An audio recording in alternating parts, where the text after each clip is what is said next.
Welcome to Watch Symposium. I'm Austin. All right, so I just finished at the sports club. Of course, I've got my sports club Casio F91W.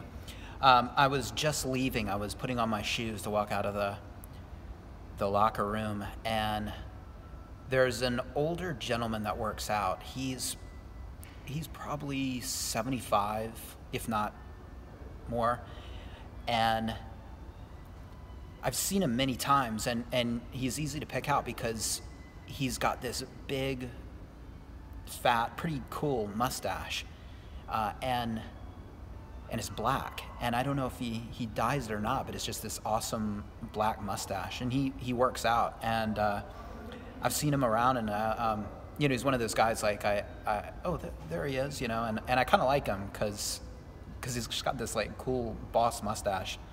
Well, anyway, I was putting on my shoes, and he was putting on his shoes as well. He had finished up. I was finishing up and getting ready to walk through the gate, and out of the blue, he says to me, "Are you allergic to cedar allergies?" and which was pretty random. No hi, just the question.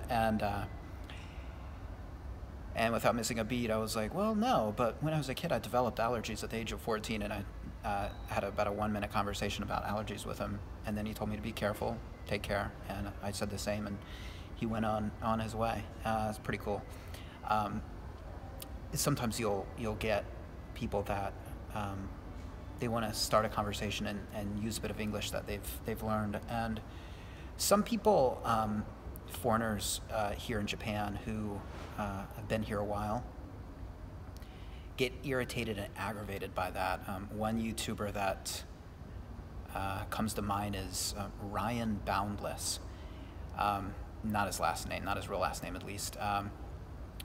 But Ryan Boundless will shut people down for having idle conversations. He feels like that they're using him as an object to practice their English and not as a means unto themselves or unto himself. Anyway, not a big deal. This is a cool guy. 4 o'clock. Got my chime on. Anyway, this guy was a cool guy, and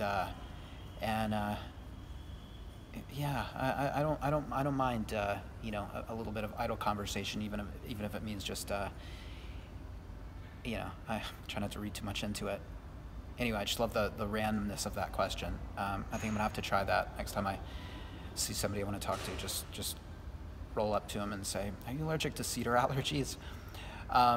Anyway, there is a lost video from the day of the wedding. This is at the sushi restaurant, and this gentleman, whose watch it is, okay, this is my wife's father's sister's husband. Okay, my wife's father has 2 sisters, and both the husbands were there. One of the husbands had the date just that you guys saw, which you guys really like that date just. Too big for me, but mechanically speaking, and from an engineering perspective, and really from an aesthetics perspective, size aside, it is a cool watch. Perfect for Yasunori-san. At 73, I think a big date just like that is great for his eyes, and looked great on him. He was a big guy, so it fit him perfectly. It wouldn't be something I would choose. I'd probably go more 36 millimeter. But anyway, that was his watch. Now this is the other husband of my wife's father's sister. Okay, and she was there. In fact, you can see her in that other video, and you can see him too. He's the guy sitting right across from me with Yasunori and his date just. She was the woman who was kind of stroking my 4-year-old's hair. I said something like hi to my daughter or something, and there's this older woman sitting and stroking her hair. That's her husband in this clip. You're not going to see him, but you're going to see his watch.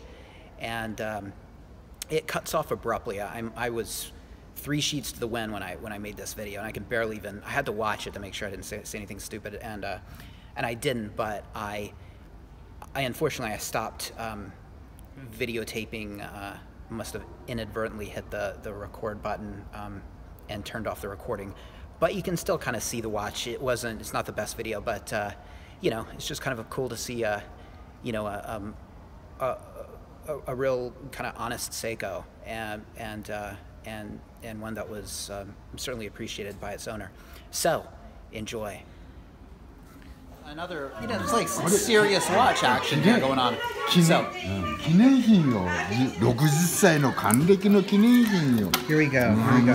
大事にしようよ。 So this is a Seiko, and this Seiko was given to the owner, okay,